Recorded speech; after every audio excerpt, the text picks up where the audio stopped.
I'm ready to go. Yes. All right. So last week we basically talked about materialism or mainstream metaphysical physicalism, same thing. Why it is a relatively weak metaphysical proposition, it has many holes and perhaps one or two unsurmountable problems, and yet it's the mainstream metaphysical narrative of our culture. So now that we are done undermining that, now we have to come up with an alternative. It's not enough to shoot somebody else's case. Your story is more legitimate if you can offer another one, a better case, and that's the point for today. The two sessions that will come after today, next week, and the week after that will basically be extended Q&As, so more free format. We can talk about anything you like. Today it's still a little bit structured. I have a couple of slides to go through. You can ask questions. I'll take questions at the end of each slide, so you don't have to write it down and hold on to it until the end. All right, so the case for idealism with a focus on empirical evidence, because that seems to be the strongest point according to our cultural values these days. You got to have empirical evidence, and guess what? There is plenty of empirical evidence for idealism, just knowing that reality is essentially and fundamentally mental.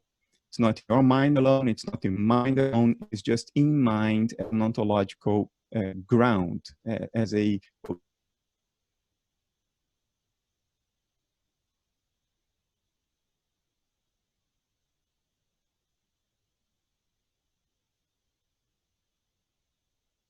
this tendency to think that the world out there is outside consciousness, not only outside our consciousness, but outside consciousness in general. It's a very strong intuition in our culture, a superficial one, but a very strong one nonetheless. So where does it come from? There are three reasons why we tend to think that, and these are the reasons that motivate materialism to begin with. Reason number one, we know that our conscious inner life, our experiences, correlate with brain function. I mean, we can be sophisticated about it and say that, you know, neuroscience has found tight, beautiful correlations between certain patterns of brain activity and the reported experience of the subjects. So if you're having pain, certain areas of the brain light up. If you're falling in love or you're afraid, other areas of the brain light up in specific ways. There is even what they call now brain image extraction. I'm not going to go into details of that today. We can extensively cover that next time around, but in a nutshell is by reading the patterns of our brain activity, neuroscientists can even infer what we are thinking of, or what we are visualizing, or what experience we are having. So this is the sophisticated part. But there is a very non-sophisticated and a more obvious way to argue for these correlates. I mean, if you drink alcohol, you're putting a substance inside your body, and that alters your inner experience. If you're in a fight and you get punched in your head, you may be knocked down. That will influence your physical experience. Your inner experience. A physical event influences your inner conscious experience. So there are obvious and undeniable correlations between brain function and conscious inner life, which leads us to think that the world out there is not only outside our consciousness, it's outside consciousness in general, because it's physical and it impacts our own consciousness. Another reason is we all seem to share the same world. We describe the world we live in consistent, mutually consistent ways. So it seems that our consciousness inhabits a world that is beyond my consciousness, your consciousness, anybody's consciousness. And then we make the mistake and we say it's outside consciousness in general. No, it's just outside our consciousness. But nonetheless, this is a motivation to think this way. And we also can't change the world by merely wishing it to be different, because otherwise the world would be different already. I would have wished it to be very different from what it is now. Somehow our mental wishes, our felt desires, our felt fears, they don't seem to have an impact in the world out there in a direct way, which also leads us superficially to think, hey, that means that the world out there is not mental, because if it were mental, I would be able to influence it just like I influence my imagination. I can sit and choose what I'm going to imagine in my own head, but I can't sit and choose what the world is going to be like. Well, that also is based on an obvious misunderstanding. We can't choose and control our dreams when we are asleep, unless we are lucid dreaming, which is rare. We can't choose and control our neuroses. Somebody who has a psychosis, like schizophrenia, cannot choose and control their hallucinations. As a matter of fact, we can't even choose and control our thoughts. Your next thought doesn't come from choice. Most often, more often than not, it doesn't come from choice. It just pops in your head. We even can't choose our feelings. We just react to something and we feel the way we feel, and that's about it. So it's a fable that everything that resides in mind can be controlled by a direct act of volition. It's a fable. We know of things that are purely mental, like schizophrenic hallucinations, dreams and nightmares, which are not acquiescent to our volition anyway, and they are still fully mental.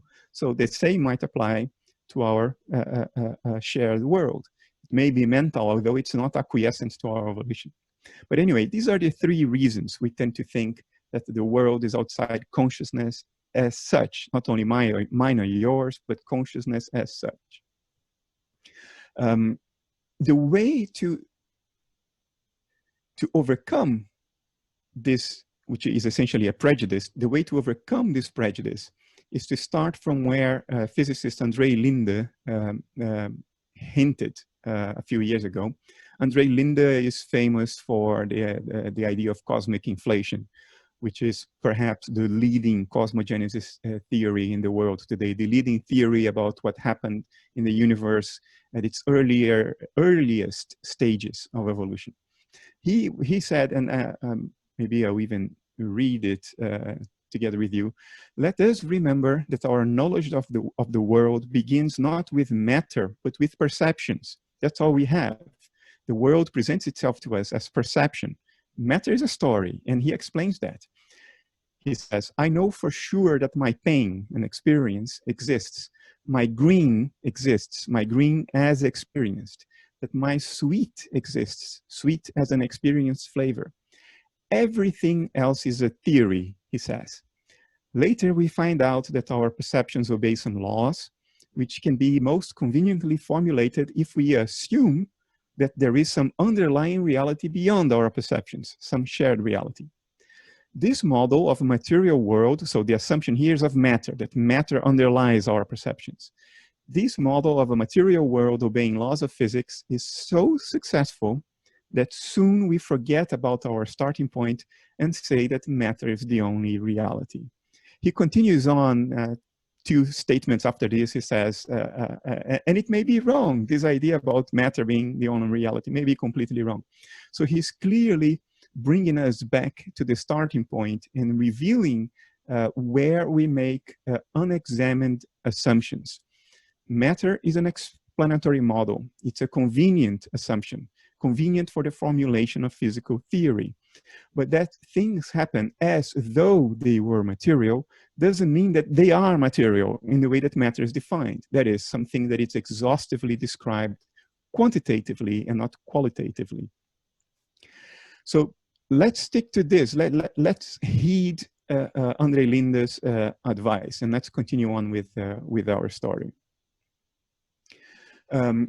Instead of starting from this unexamined assumption that Linde has just revealed to us and brought our attention to, let's start instead from incontrovertible observations, not explanatory models, not convenient assumptions for the formulation of physical theory, not explanations, but observations, what is right in front of us and cannot be denied.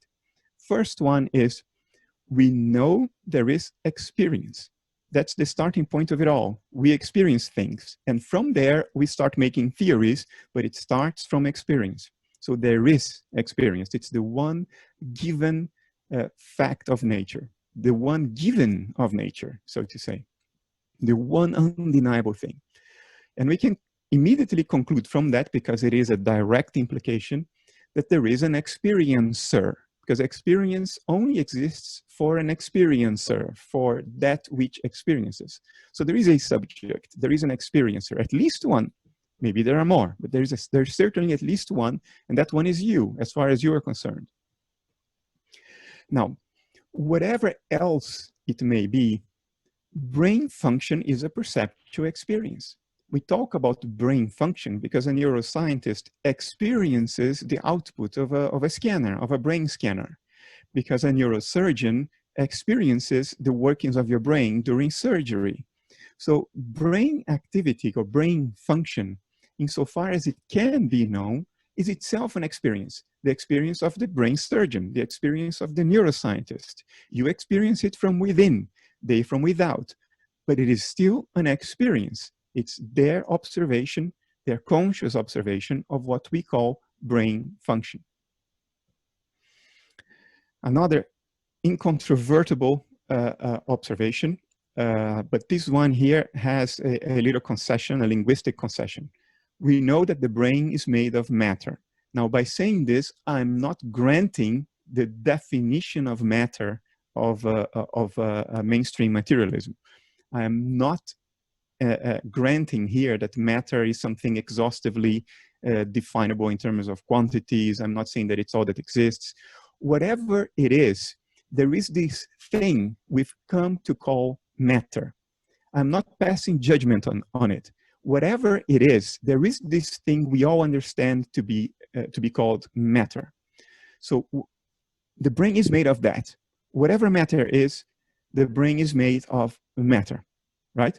I'm just using a common word. I'm using matter here not as a philosophical definition, but as a common colloquial word. From that colloquial perspective, it is undeniable that the brain is a material object. All right, so let's keep these three incontrovertible observations in mind. What's the simplest way to interpret them? The most parsimonious, the least inflationary, the one that demands the least number of assumptions or postulates and so on. Well, let's start with the first. There is experience and therefore there is an experiencer. Now, the easiest, simplest, most parsimonious way to interpret this is to say that experiences are excitations of the experiencer, in the same way that ripples in water are excitations of water, or that a dance, a choreography is an excitation of the dancer. There is nothing to the dance but to the dancer in movement. There is only the dancer. There is nothing to ripples but water in movement. There is only water. In exactly the same way, there is nothing to experience but the experiencer in movement, undergoing excitation. Why is this parsimonious? Because it avoids a fundamental distinction between experience and experiencer. If you would postulate a fundamental distinction between the two, it would already by definition be less parsimonious. Moreover, it would create a whole host of problems, which is how does experience and experiencer interact with one another? Because clearly they are correlated. If they are different, how are they then interacting with one another? You avoid all this and you stick to the most parsimonious, the simplest interpretation. If you just say that experiencers are the experiencer under excitation, in movement, in vibration, whatever metaphor you prefer to use. Could we just get a reminder of the definition of parsimonious? Yeah. Parsimonious, in colloquial language, is the simplest. The explanation that requires the least assumptions, the least postulates.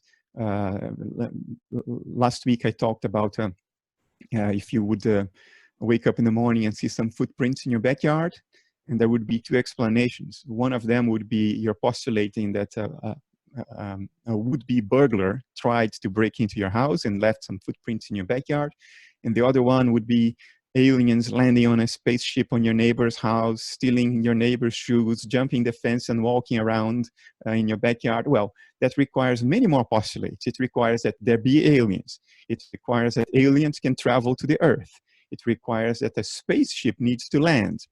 It requires that it would have landed on your neighbor's yard. It requires aliens that felt like stealing shoes. And then it requires aliens that felt like jumping the fence and going for a stroll in your backyard, and then going back, putting your neighbor's shoes back, boarding their ship and going away. Many, many, many more postulates. So the burglar explanation is more parsimonious. In the same sense, to say that the experience is but an excitation of the experiencer is the most parsimonious. It doesn't require aliens and spaceships and all that. Now, obviously, there are two experiential perspectives that are correlated. One is the extrinsic, which I have been referring to as brain function. A neuroscientist, just a second, I see that there are things happening on the chat window and not in the Q&A, so I was missing whatever was happening in the chat window. That's okay, that's just us trying to get some definitions down in the okay. chat, yeah. So brain function as measured or observed by a neurosurgeon or a neuroscientist is definitely an experience of the neurosurgeon, an experience of the neuroscientist. That would be the extrinsic view of your inner life as the subject, as the person inside the brain scanner or the person undergoing neurosurgery. Now, from your perspective, the experiences that present themselves to the neuroscientist and the neurosurgeon as brain function, from your perspective, you have a direct first-person view of those experiences. Let me give concrete examples. Suppose you're participating in a study and you're invited to lie under a brain scanner, a functional brain scanner, and you're asked to imagine a scary situation. This happens, by the way, I'm not making it up. This stuff happens. So you imagine a scary situation where you're lying in the brain scanner. So you have a self-induced but direct experience of fear. You feel fear. Sometimes the neuroscientists, they help you induce that by showing you scary pictures. So you feel fear. The fear you feel is the intrinsic perspective of that experience, the experience of fear. The intrinsic view is the direct experience of fear. But the neuroscientist is looking at the monitor of the brain scanner, and he's seeing some patterns of brain activity. That's an experience of the neuroscientist. That experience is the extrinsic perspective of your fear. The fear you feel directly is the intrinsic view. The patterns of brain activity on the scanner that are experienced by the neuroscientists are the extrinsic appearance of your fear. So your fear presents itself to you as directly felt fear, intrinsic, but it presents itself to the outside world, to the neuroscientist, to the neurosurgeon as patterns of brain activity. Both are fear, but fear regarded from different perspectives. The first person perspective of you, and the second or third person perspective of the neuroscientist, the neurosurgeon, and so on. So it is all experience, but experience does have different perspectives, at least two, an intrinsic and an extrinsic, and I think only two. Third, what we call brain function, I already hinted at that, is nothing but the extrinsic appearance of your conscious inner life. Your brain function is how your conscious inner life presents itself to observation from a different perspective, not your first person perspective. Even if you are the one looking at the monitor of the brain scanner while you're lying in the brain scanner, it will be you having both experiences, but it will still be two experiences. You will be regarding your own fear through two different perspectives, an intrinsic one, the felt fear, and an extrinsic one, the perceptual experience of patterns of brain activity on a display. So there are almost always two perspectives to experience. These are the simplest ways of interpreting those undeniable observations. Remember, we are not starting from theory, we are starting from what is given, and we are trying to interpret what is given in the simplest, most parsimonious way possible. I see there is a question. Should I read it, Amir? Because today I put the Q&A visible. It's up to you. If you prefer to read it, that's great. If you want me to read, whatever you prefer. I'll read it. It's a question from Noor. So in this case, the experience is consciousness. In other words, consciousness is acting through me or appearing through me. Is that correct? Therefore, we have the same distinct ontological origin. Otherwise, how could we interact? I don't recall exactly at what moment you wrote this, Noor, so you may be referring to something I said a couple of minutes ago. Experience is, for me, what we call experience is a particular excitation of consciousness. That's why experiences have different qualities. Fear is qualitatively different from happiness, which is qualitatively different from tasting strawberries, which is qualitatively different from having a bellyache, which is qualitatively different from being depressed. These are all experiences. The experiential aspect is what unites them, is what makes them all the same. They are all felt experiences. But they are qualitatively different. And the way to make sense of that is to say that each experience, each particular quality corresponds to a particular pattern of excitation of consciousness. So experience and consciousness, experience is consciousness in this exact same way that a ripple is water, or that a dancer is the dancer, because there is nothing to the dance but the dancer in movement, because there is nothing to a ripple but water in movement. In the same way, there's nothing to experience but consciousness in movement. So experience implies or entails consciousness, because it is an excitation of consciousness. It's a movement or a vibration of consciousness. But consciousness is the ground. You cannot say that, yeah, you could even say that consciousness is experience, so long as you assume that consciousness is never at rest, that it's always moving, that there is a primary tone, a drone, as they call it in musical theory, that hum that underlies every other note. If you think that it is impossible for consciousness to not be excited in one way or another, then consciousness is experience too.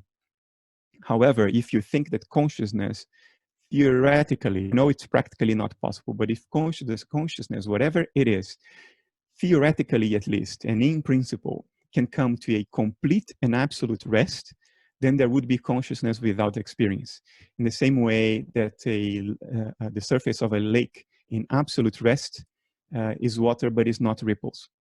In the same way that the dancer can exist without the dance, if the dancer is at rest and not moving, not dancing. This is a difficult subject. We can explore this more in one of the next two sessions, which are more freewheeling. But I'll leave you with that. I'm not sure this really captures your question, but it's the nearest thing I came up with. And then Frank, I hope I'm not missing any questions because they are rolling up. Frank asks, does my intrinsic experience pass through the extrinsic to another consciousness to then be reformed into a different intrinsic experience of the other? Absolutely.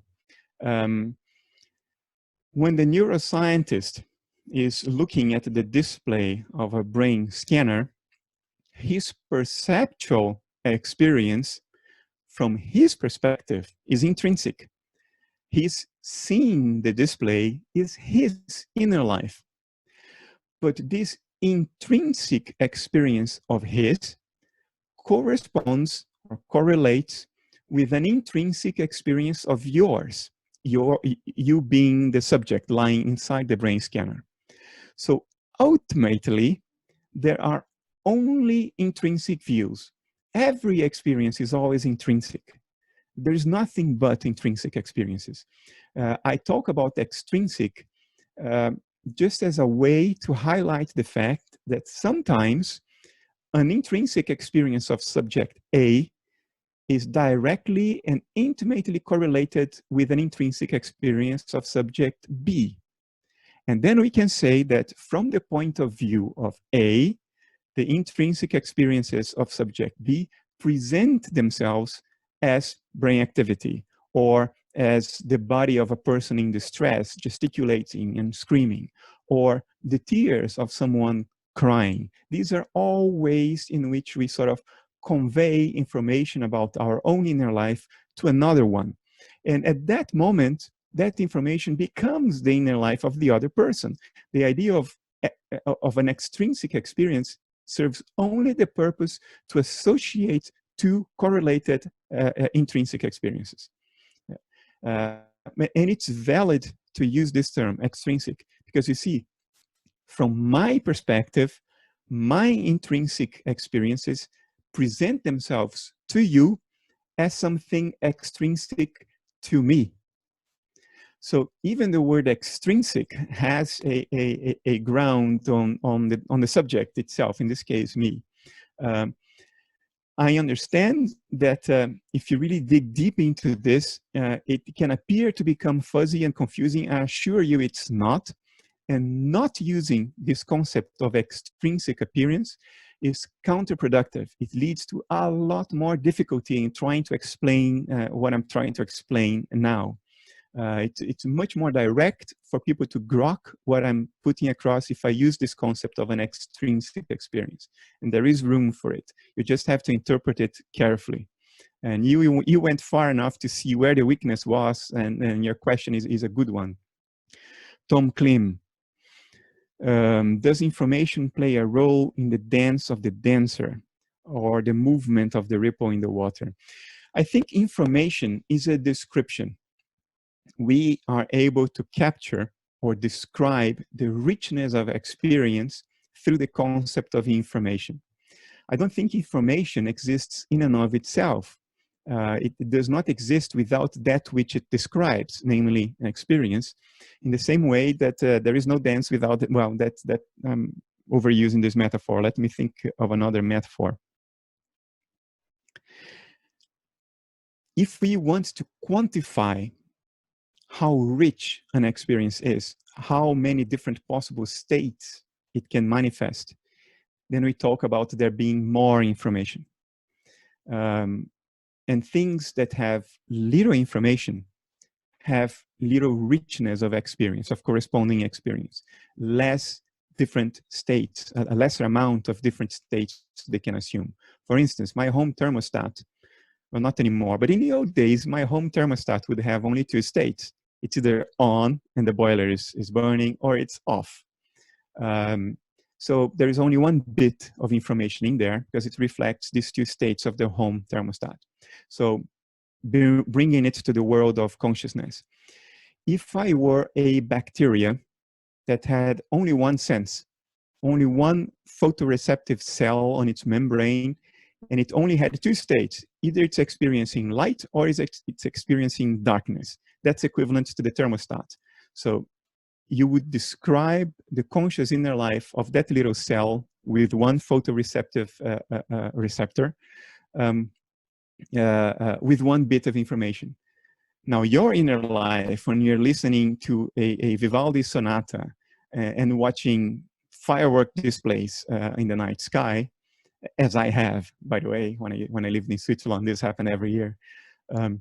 That's very, very rich, intense experience. So to describe that, you would require more states to describe that. The description would be more complicated. And what we call it is then, well, more information. So information, the amount of information is just a description. Information does not exist in and of itself. Actually, by definition, it was defined by Claude Shannon in 1948 precisely as a way to quantify the different possible states a system could take on.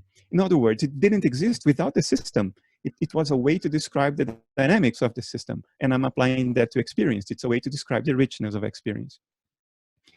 Sam Frank, under idealism, do we distinguish between phenomenology and ontology?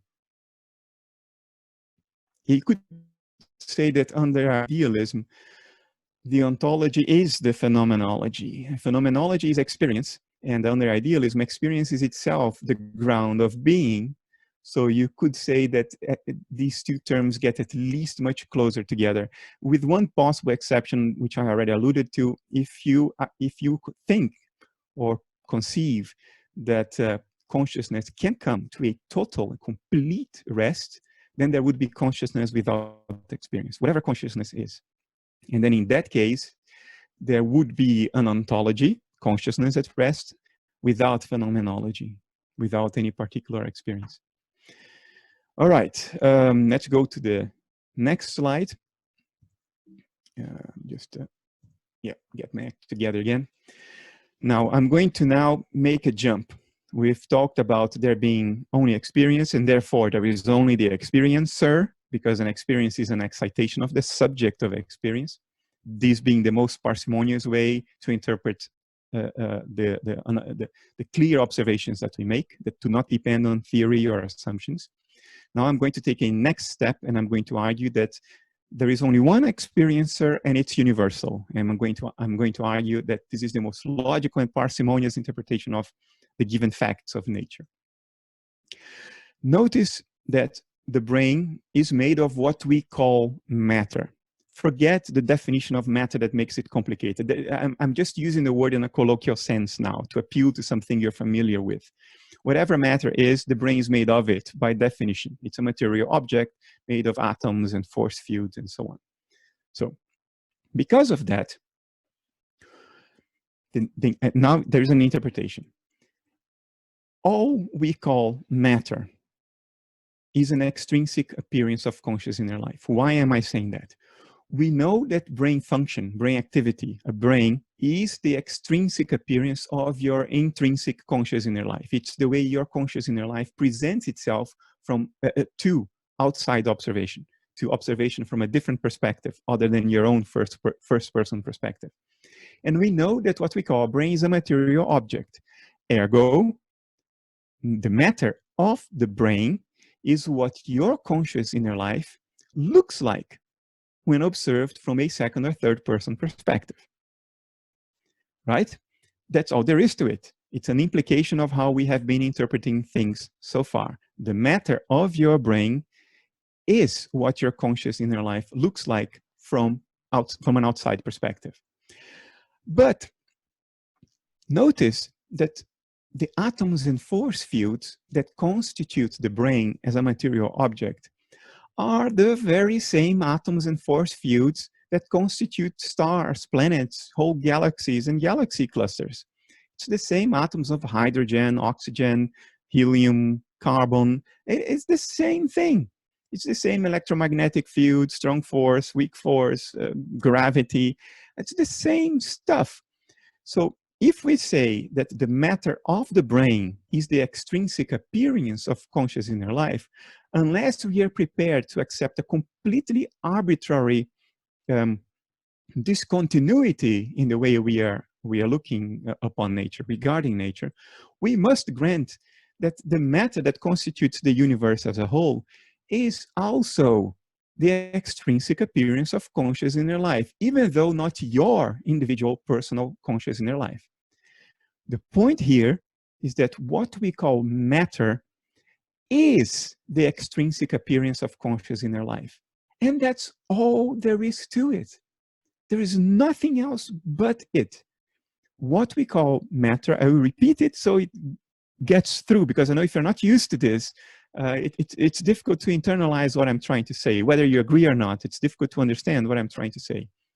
What we call matter is what conscious inner life looks like from a second or third person perspective. And that's all there is to it. Everything else is a way to describe it. Mass, charge, momentum, spin, weight, frequency, amplitude, geometrical relationships, angles, lengths. All these are ways to describe the extrinsic appearance of conscious inner life. And that's all there is to it. That's the jump that you need to make if you are to understand what I'm trying to put across. You have to abandon the prejudices that you have inherited from culture about matter being this unconscious, self-existing thing out there that is outside all consciousness. This is an unexamined assumption, an explanatory model that we now mistake for an observation. That's what André Linde highlighted in my second slide. Let us remember that this is just a convenient explanatory model. It is not itself an observation. So I replace that explanatory model by saying that matter is what conscious inner experience looks like from an outside perspective. And everything else, all the quantities of physics, are just ways to describe this extrinsic appearance. Okay, now questions are popping very quickly. Let me see if I have some more animation. I have one, but I'll take the questions first. Okay, that relates to my previous point. Is consciousness not in complete rest in deep sleep when there is no movement, no activity of mind? I'll ask you guys, please don't type in another question yet, because there are 4 on my screen. It's the whole length of the screen. If somebody types another one, I'll start missing some questions. No. Very recently, neuroscience has revealed that during sleep, we probably continuously have experiences, sleep experiences that are distinct from dreams. We know how to identify dreams in an EEG, an electroencephalogram. And we know that we don't dream all night through. We dream about 4 or 5, maybe 6 times per night if we have a normal night's rest.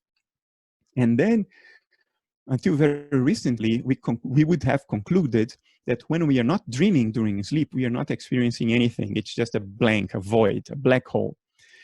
But now we know that, at least to a large extent, that is not the case. During sleep, research has been done in which subjects wore a EEG cap and went to sleep in a laboratory. And neuroscientists measured their brainwave activity and on purpose identified the moments when they knew for sure the subjects were not dreaming. So based on the EEG, they knew that the sleeping person was not dreaming. And then they would wake up the subject and ask, were you having any experience? And guess what? Consistently, people would say they were having experiences. They have described this according to 3 categories. There probably are more. It's just a way to simplify that. They categorized it as sleep thinking. You actually think in a different way when you are asleep. You just don't remember what you were thinking when you wake up, unless you are brutally woken up by a neuroscientist in the middle of it. Then you do remember. If you have a natural night's sleep, you will not remember it when you wake up. You will not remember that you were having those thoughts. They were not dreams. They were thoughts. Another category is selfless experience. Experience without a center, without an explicit narrative of I-ness, which they compared to what some meditators describe. An experience of the void. You may say, well, that's not an experience because it's the void. Oh, but guess what? They remember it. So they were experiencing something that they described as the void. Same thing goes for these people who were brutally woken up during sleep while they were not dreaming. They would report having this selfless experience. They had an experiential state, but not associated with an explicit sense of I-ness, of me-ness.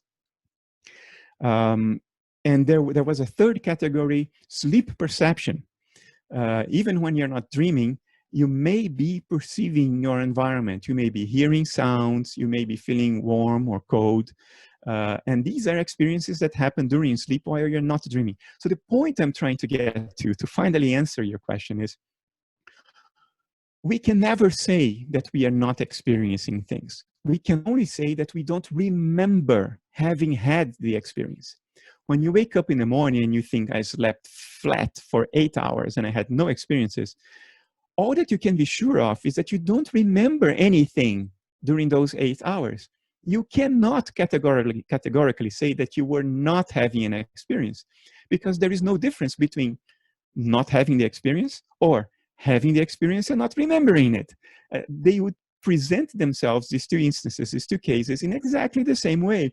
And there is a lot of neuroscientific evidence now that, in fact, you are experiencing throughout the night and throughout your life All that happens is that these experiences are not metacognitive, therefore you don't form memory pathways. So it's very difficult to remember them, because while you're having them, you're not telling yourself a story about what you are experiencing, which is what we do in waking life. In waking life, we not only experience, we are constantly telling ourselves a story about what we are experiencing. I am looking at the computer screen right now, at a little hole on my camera, pretending that I see all of you on the other side of that hole.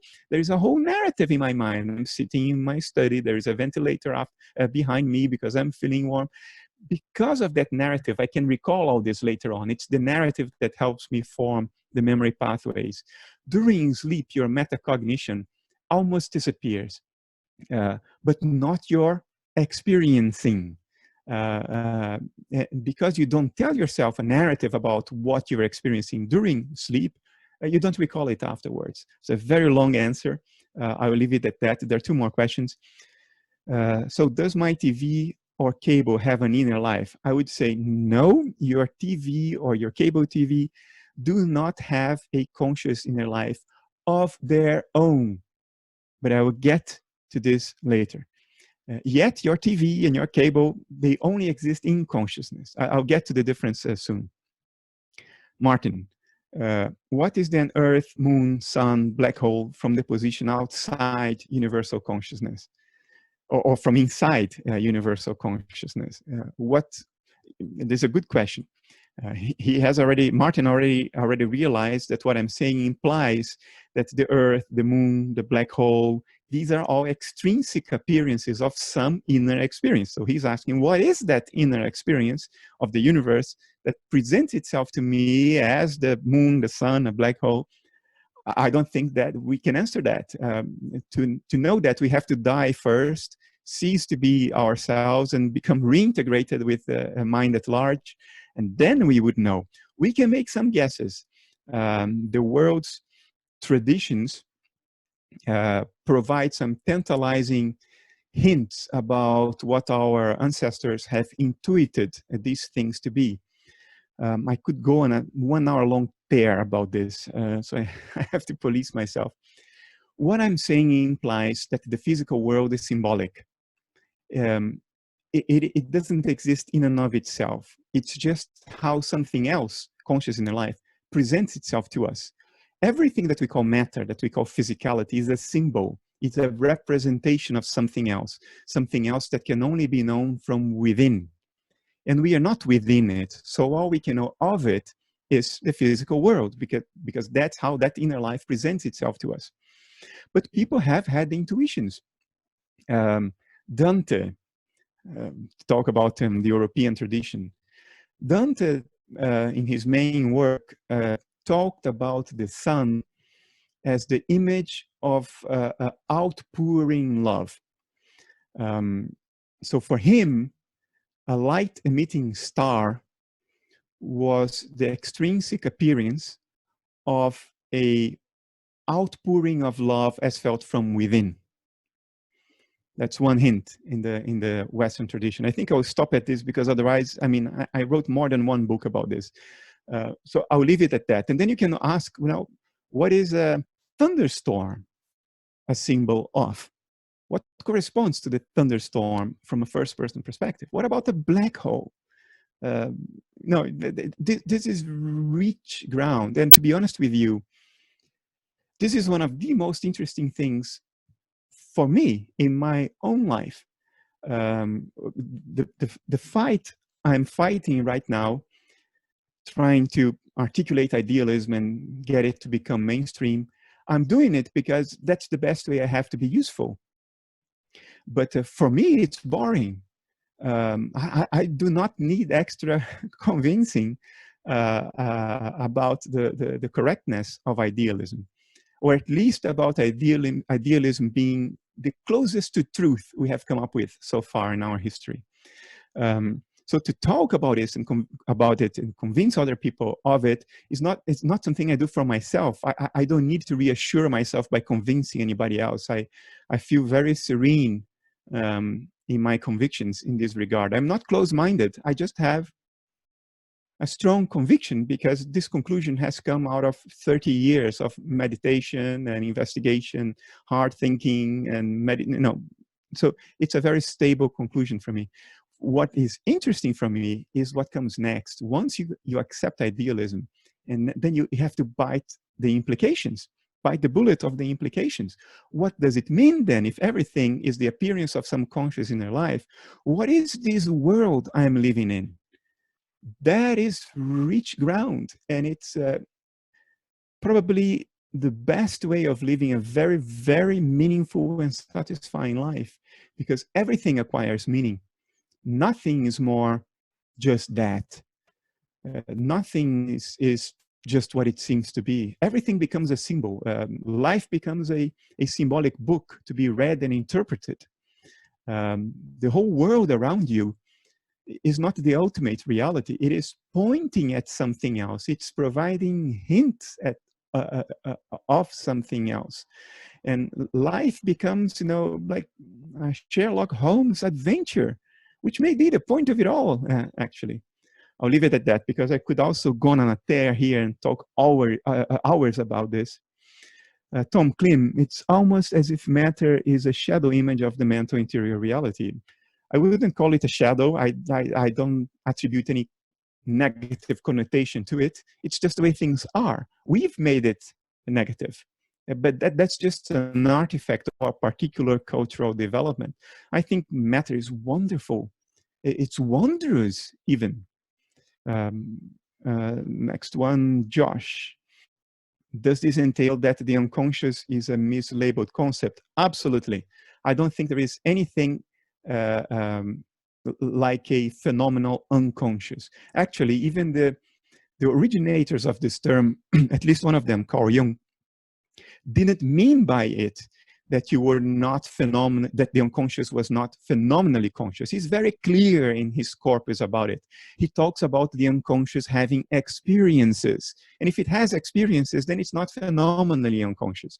What Jung meant, and I wrote a book explaining this, which will come out early next year, what he meant by unconsciousness is unmetaconsciousness. It's the lack of metacognition. It's the inability for you to recognize your own experiences in an explicit way. In other words, you are experiencing things in the unconscious. You just don't know that you are experiencing things. You are not able to tell yourself, oh, I am experiencing these things now. No, you just experience them like in an ordinary dream. And that is what Jung called unconsciousness. Today, we would call it lack of the absence of metaconsciousness, the absence of conscious metacognition. Tom Klim again, I have had a near-death experience and can personally relate some of what the mental state without the body feels like. Your philosophy is very much, is a very high match to what ND experiences relate. I'm very glad to hear. I confess it's not a surprise because I have heard it from other NDers, but I'm always happy to hear this. Thanks. Yannick Bousset, do you think that people with blind sight experience sight in the same way we experience a dream? Yes, that's what I think. I think blind sight is a break in metacognition. We know that people with blind sight, people with normal sight have closed loops of communication between different brain areas, the neocortex and a more primitive brain area lower in the brain. And it is this back and forth communication between these two brain areas that allow us to not only see, but report on our seeing, report to ourselves to say, I am seeing things now. And if somebody asks, are you seeing something? We can say, yes, I am seeing something.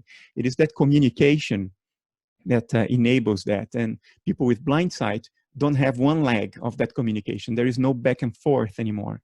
And to me, all that means is that they are having the experience of sight, but they cannot metacognize that experience. They cannot report the experience to themselves or others.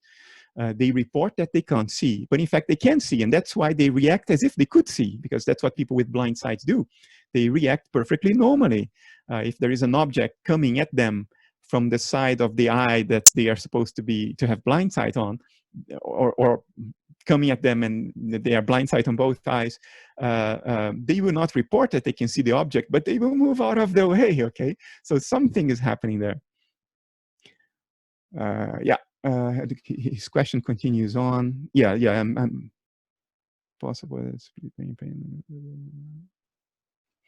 I only don't know how to answer the last part of your brain about people with a split brain. There is conflicting evidence about that, and I didn't go deep enough into that to have an educated opinion, so I remain agnostic about that part. Okay, guys, let me come back to this slide because we got questions about different things, not about the content of this specific slide. So just to recapitulate, the brain and its function is the extrinsic appearance of conscious inner life. It is what conscious inner life looks like from an outside perspective. That's point one. Point two, the brain is made of matter. Therefore, the matter of the brain is what intrinsic conscious inner life looks like from an extrinsic perspective. But the matter that composes the brain, constitutes the brain, is the same matter that constitutes the rest of the universe. So unless we are prepared to accept a totally arbitrary discontinuity, we must grant that all matter, not only in the brain, is the extrinsic appearance of conscious inner life. In the case of the inanimate universe, it's the appearance of universal conscious inner life. Now, to go back to a question that I did got in here, that does not mean that my cell phone, my little old iPhone 6 here, that doesn't mean that my iPhone is conscious in and of itself, in the same way that I am conscious in and of myself. Let me explain this with a metaphor. I don't think there is anything it is like to be a single neuron in my brain. There is only something it is like to be my whole brain, my whole nervous system, actually my whole body. In other words, me. There is something it is like to be the whole me, the whole body, or at least the whole nervous system inside my body. But there is nothing it's like to be a single neuron in it.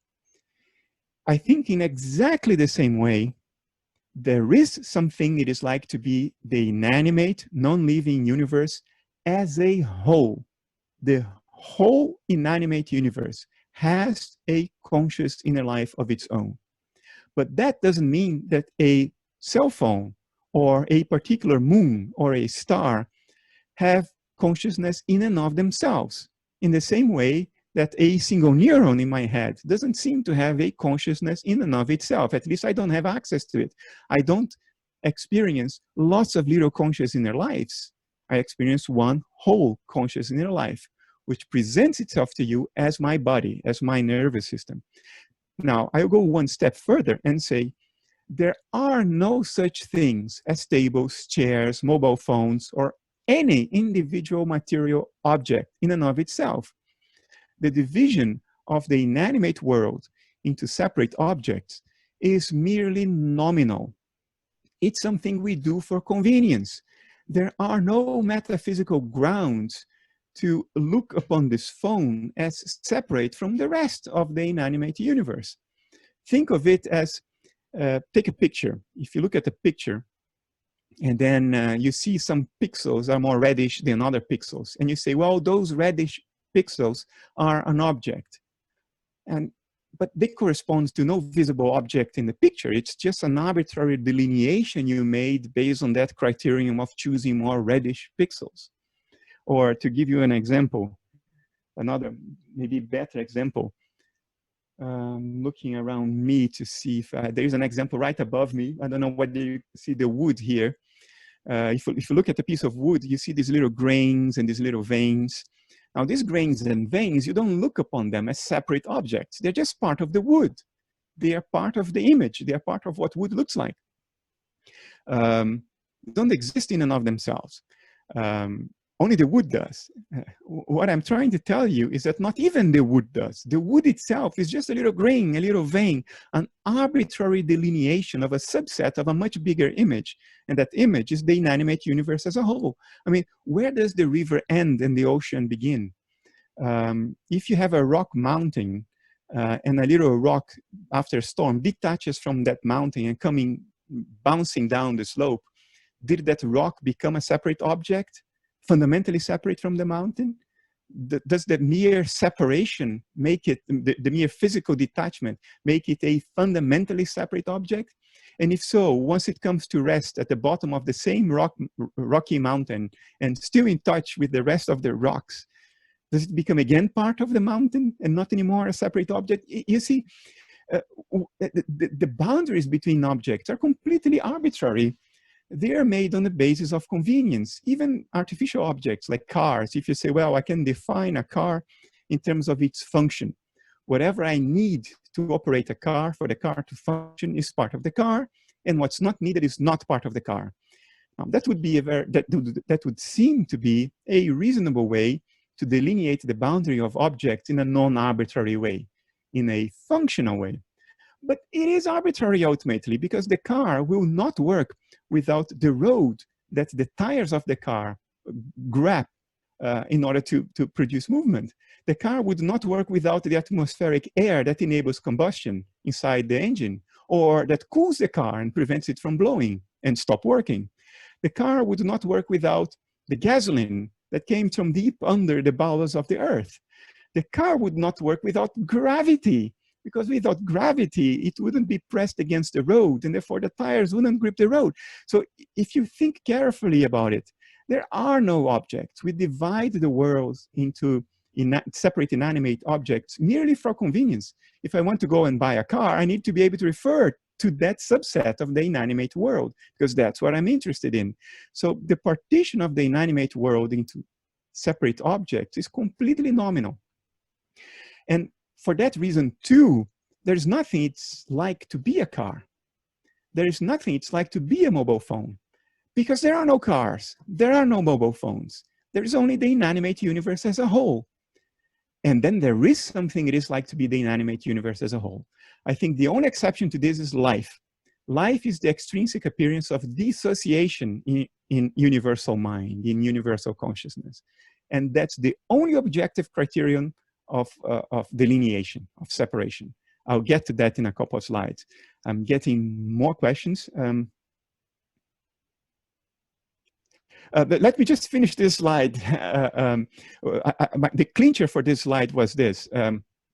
If matter is always the extrinsic appearance of conscious inner life, and as far as our conscious inner life is concerned, that matter configures itself in the form we call a nervous system, neurons interconnected with each other in a particular way and in an identifiable way. So what about the matter that constitutes the inanimate universe as a whole? Shouldn't it have more or less the same patterns? Well, not necessarily, at least not in principle. It could look like anything else, because life is a particular phenomenon within the universe. However, as it turns out, it does look the same. At a universal level, matter organizes itself in ways that are surprisingly reminiscent of the way matter in our brains organizes itself. You have the same network and juncture patterns, communication patterns. And it's not only an image, and you can objectively study the topology of the universe at its largest scales based on information theory, which are objective methods, not just appearance. You can make two things completely different look like each other if you crop the image in the right way and so forth. But in this case, there is no room for that. These are objective information theoretical analysis. And it is surprising how much the structure of the inanimate universe at its largest scales corresponds to the structure of a nervous system. And nobody has an explanation, a scientific explanation for that today, which doesn't mean that we will not have. But even if we do have, I would still interpret it the same way. Matter is what conscious inner life looks like. That's why the inanimate universe as a whole looks like a little brain, a dissociated part of universal mind. And therefore, they configure themselves in the same way, because they are the appearance of the same intrinsically similar phenomenon, conscious inner life. Now I will take some questions. Why does the universal consciousness manifest itself in this way? Is it trying to achieve something? Why do storms form? Why does the sun shine bright and warm? Why does the earth go around the sun? It's nature. And what it does is a direct consequence of what it is. And why it is what it is not a valid question. There is no reason for the ultimate existent to be what it is. It just is, because that's what exists. You can explain why its patterns of behavior are the way they are, but fundamentally the laws of physics themselves, what they describe, are reflections of what the universe is, what universal consciousness is. Now, I'm answering it in this way because that's one perspective. Having said that, I understand what's motivating your question. It seems like it's crazy for a conscious mind to give rise to a world of suffering. I mean, all life suffers. Life eats life alive. Just watch lions do that in the Serengeti. It's a unfathomably, how to find words, adjectives to describe it. It's a gory spectacle. It's suffering of an extent that is difficult to fathom. And none of us is a complete stranger to that. We suffer in different degrees, but we all have a pretty good idea of how bad suffering can be. Why would universal mind do that to itself? I don't think it's deliberate. I don't think it has planned to do it. I think it's dreaming. Just like when we dream at night, we don't choose our dreams, but we dream them up anyway. Dreams are a manifestation of that which we are. They are what they are because we are what we are. And I think the universe and life is just that. It's a manifestation of universal consciousness. It may be, and I believe it is, instinctively trying to get a grip on itself. In the same way that, you know, if somebody wakes you up in the middle of the night, for the first 30 seconds, you're sort of groggy, you're not sure what's going on, you're confused, you're trying to get a grip until your metacognition reasserts itself. And then you know, oh yeah, I am this person, I live in this place, I was asleep, I remember what I did yesterday, now I'm awake for this and that reason, and this is what I have to do. In other words, when you recover your metacognitive context, then you get a grip. But in those intermediary 30 seconds, you're very confused because you don't have your metacognitive context. Now, I think universal consciousness, beyond life, beyond us, is not metacognitive. And in that sense, I think it's confused. But it is experiencing things, and it experiences things that are pleasant and things that are not pleasant.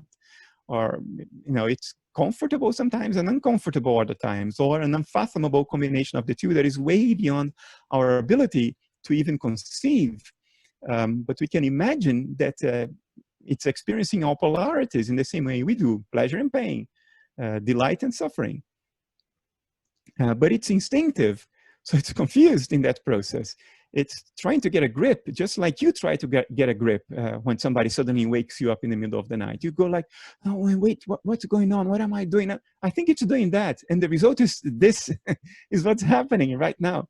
That's the result of that metacognitively deficient confusion, but a felt confusion, which provides impetus for action. And yeah, there is action all around us. The universe is doing something, it's evolving, it's going somewhere.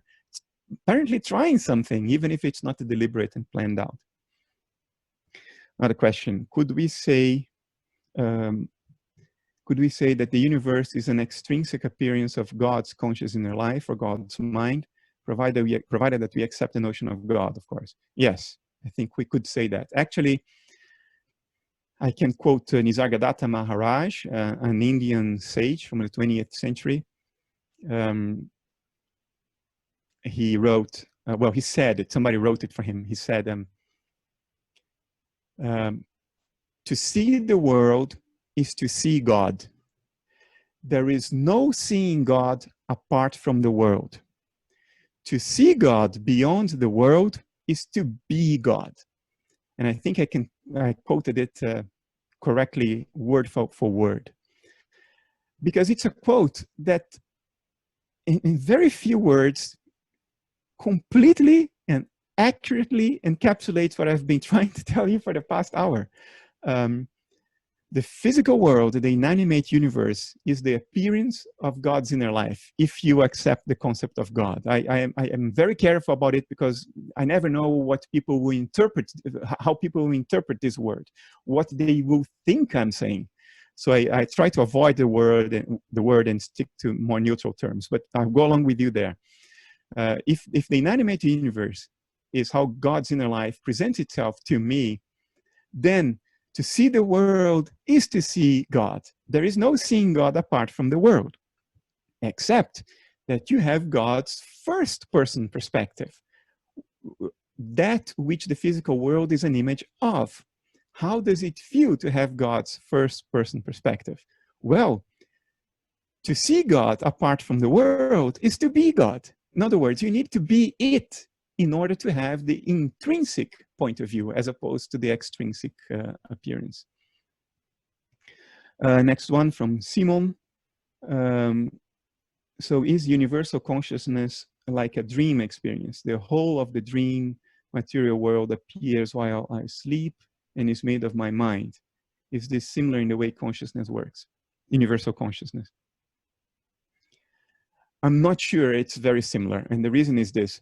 The symbols that appear in our nightly dreams, I mean, when we dream at night, as you say here, we dream of tables, chairs, other people, trees, moons and planets and black holes, if you are a cosmologist.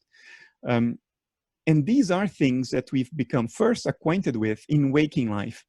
In other words, they were the images that we see from across our dissociative boundary. They were the extrinsic appearance of the conscious inner life of others and of the universe as a whole, of God himself or herself or itself.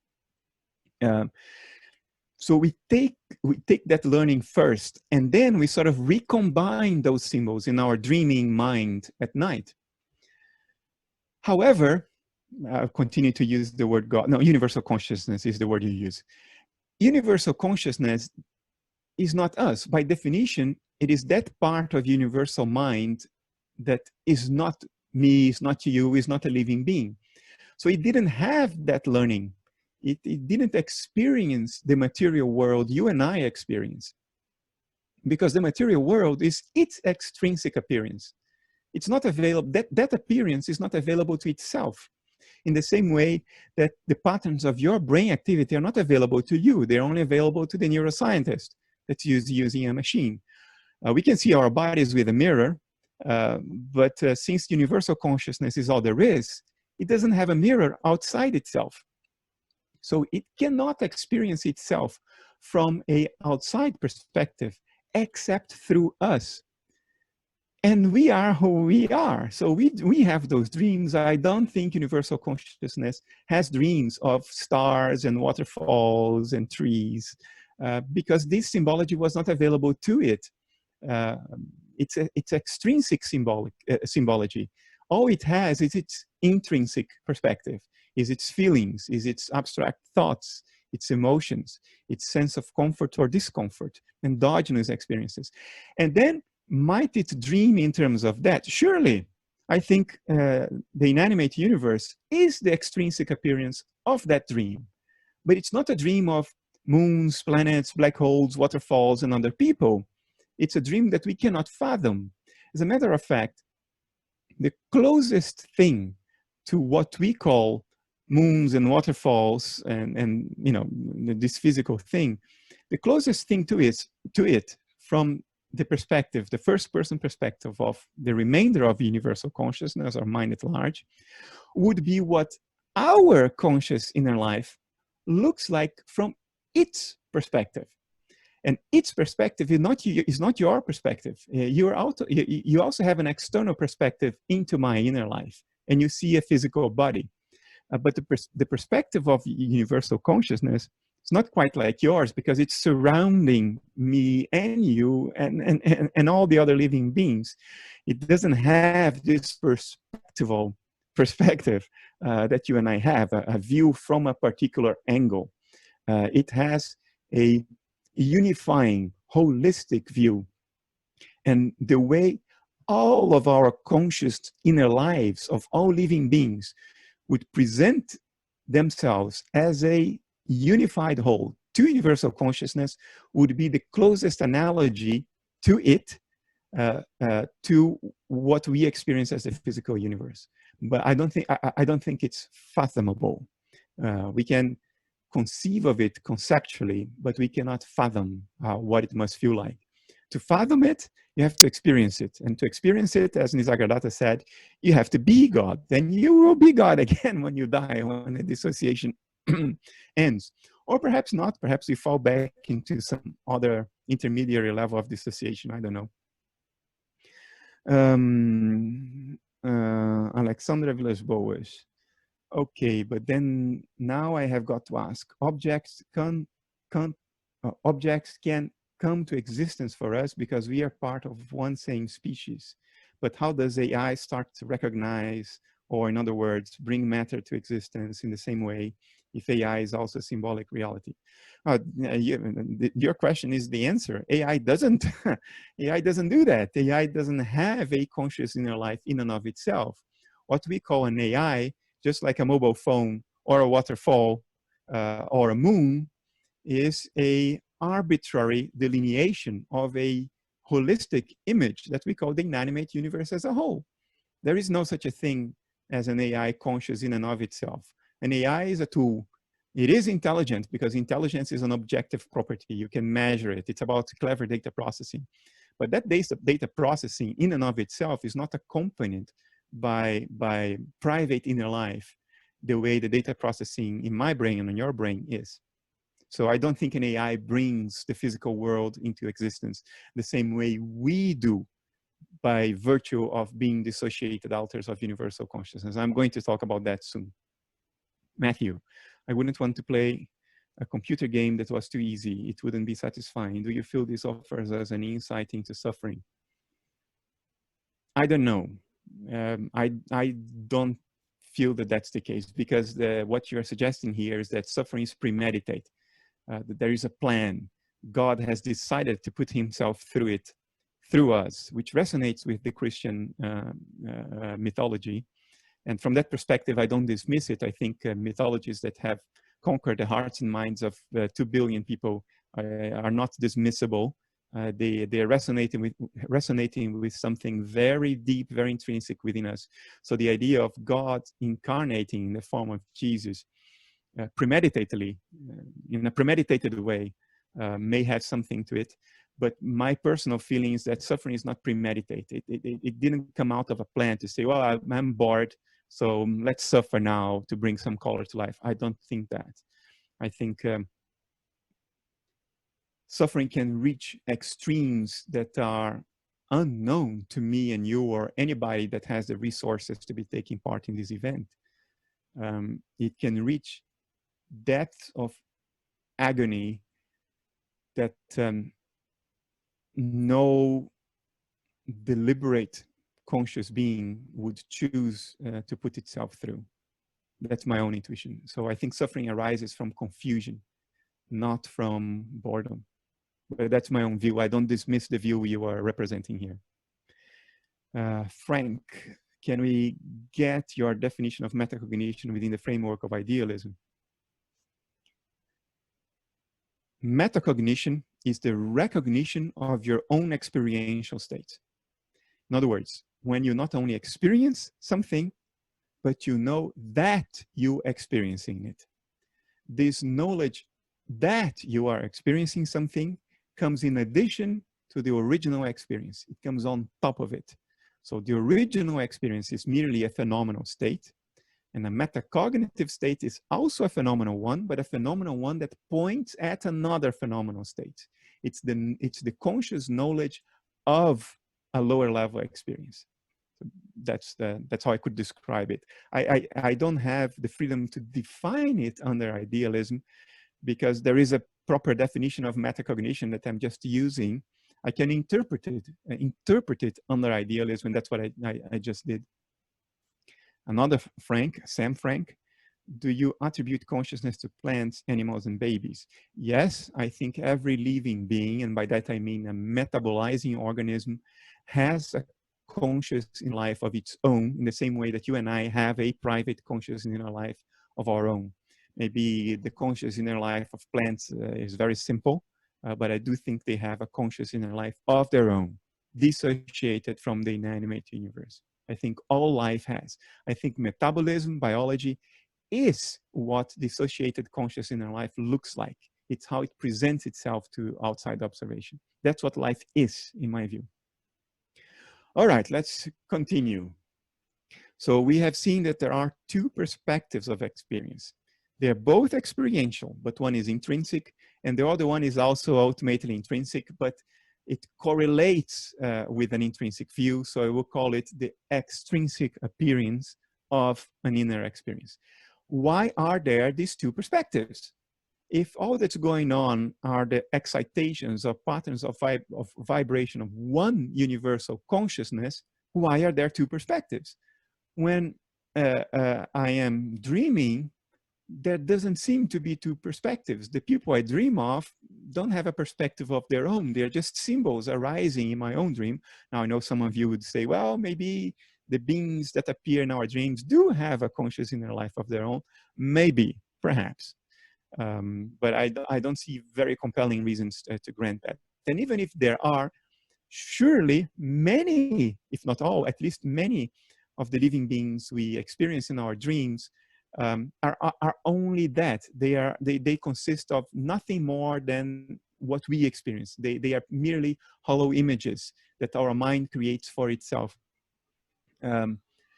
So why isn't universal consciousness dreaming in an analogous way? There is only a first-person perspective, only an intrinsic perspective, not an extrinsic one. So why do these two perspectives emerge? That's what I'll try to answer. Now, let me just do a time check. We have 40 minutes still. Let me go through some slides because I need rhythm and pace in this part of the presentation. Otherwise, I will lose you. So I will answer questions again at the end, and then we'll spend all time answering questions. Here's my argument. In the beginning, and I'm saying that rather metaphorically, maybe literally, but metaphorically too, in the beginning, there was only one universal consciousness that was integrated. It had ideas and emotions. In other words, endogenous experiential states, not perceptual ones. It could not have perceptual experiences because it was all there is. There is nothing beyond it to be perceived. There was only it. So all its experiential states were endogenous, which we relate to ideas and emotions. I mean, even if you are in an ideal sensory deprivation chamber and you have no perception whatsoever, you would still experience your ideas, your thoughts, and your emotions, because these are endogenous experiential states that arise independently of perception. So that's how it all began. That's the original state or the base state, whatever you want to call it. And then it underwent something that we know happens in mental space. Empirically, we know this phenomenon called dissociation. For the past 10 years, we have known that it's a reality thanks to neuroimaging research. One mental space can seemingly break itself up into seemingly distinct segments. And each of these segments has experiences of its own, of their own.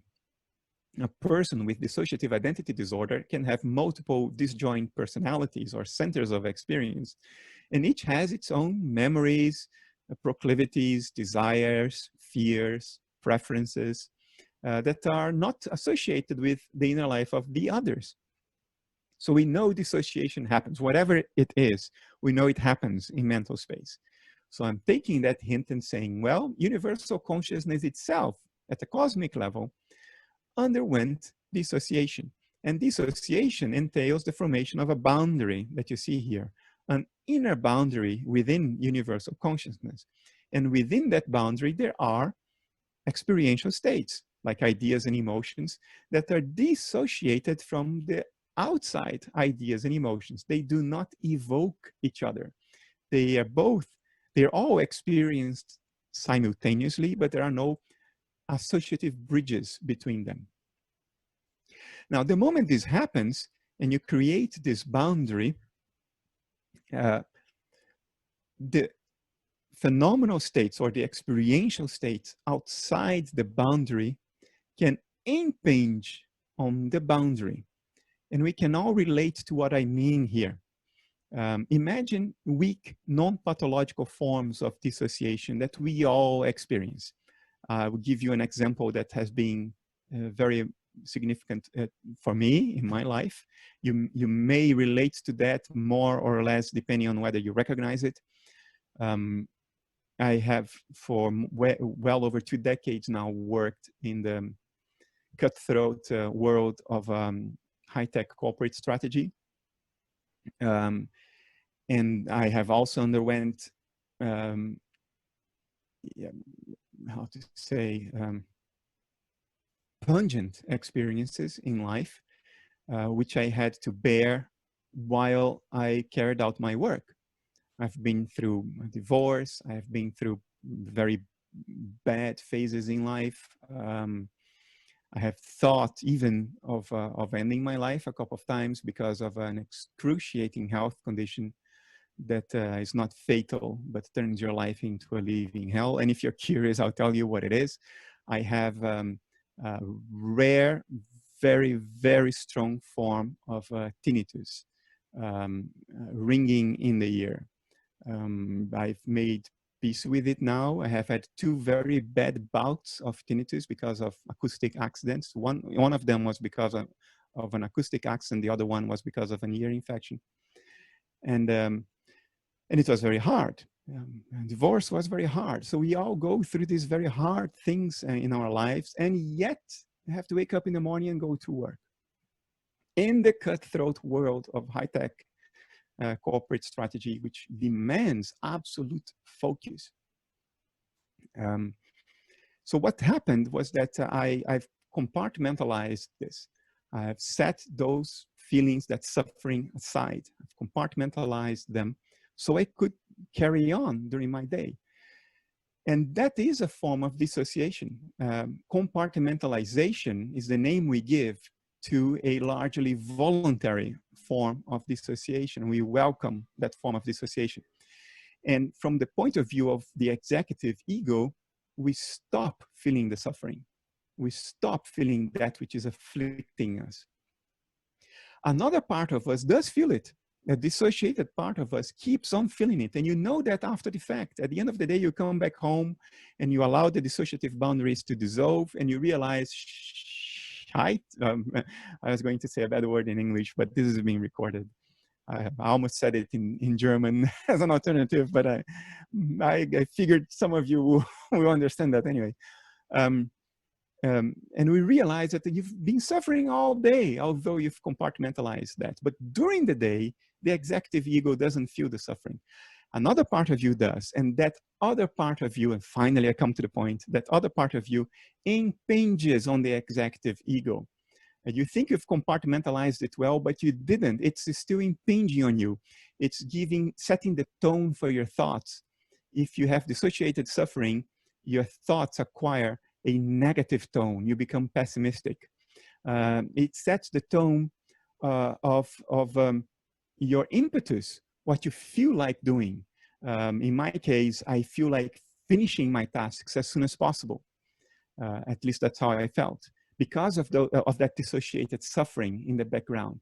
So although the suffering itself is dissociated and the executive ego does not feel it directly, it impinges on the executive ego and leaves a footprint that you register in your impetus, in what you feel like doing or not doing, in the line your thoughts take.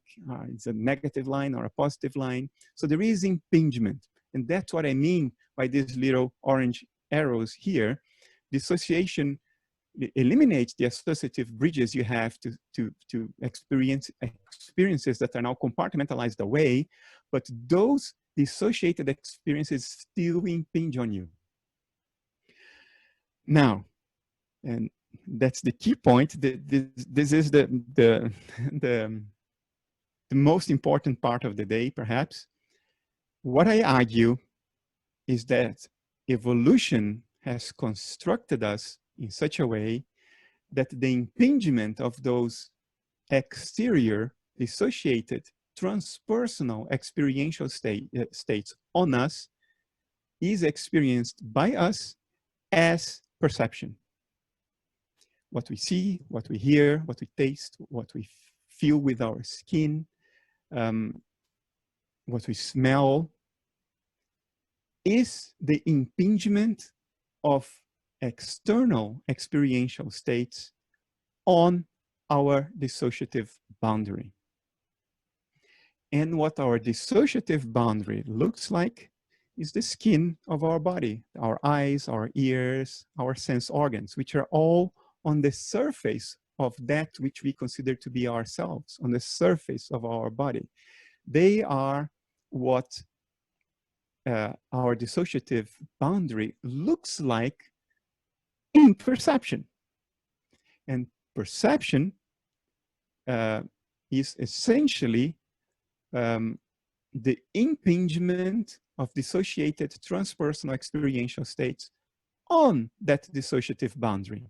That's why we talk of perception as photons impinging on our retina, as organic molecules impinging on the mucous lining of our nose, in other words, smell, as organic molecules impinging on the surface of our tongue, in other words, taste, as molecular vibrations in the air impinging on our eardrum, in other words, our hearing.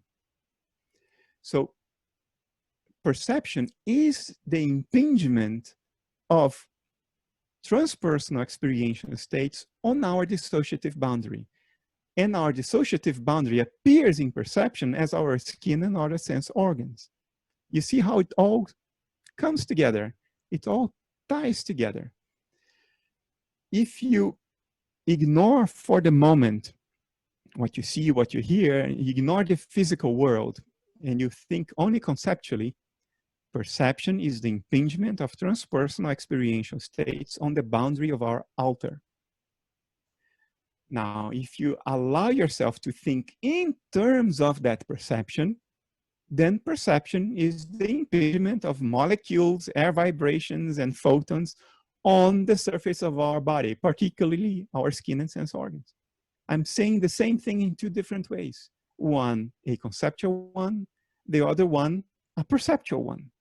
And I explain perception in perceptual terms by talking of air molecules and photons and molecules impinging on the surface of our body.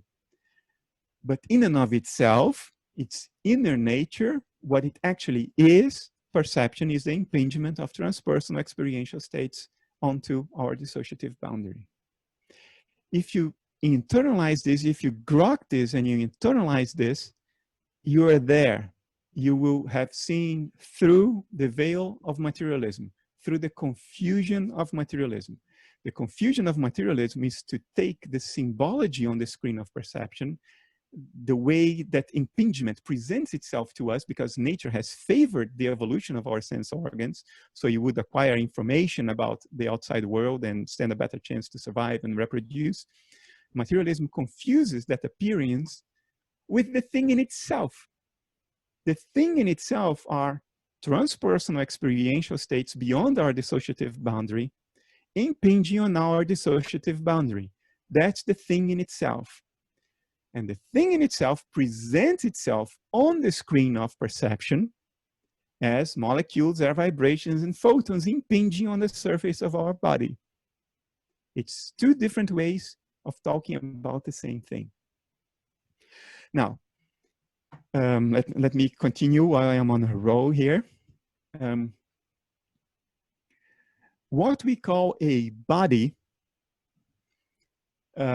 is the extrinsic appearance of that dissociation. And I'll show this, let me illustrate this graphically. There is universal consciousness, that's how it starts, and it dissociates. So let's say it dissociates into two alters, actually three, because universal consciousness itself, the remaining segment of it, will itself be an alter. a special alter that I usually call mind at large, the segment of universal consciousness that is not in an ordinary alter. In other words, it's not encapsulated in what we call a living organism.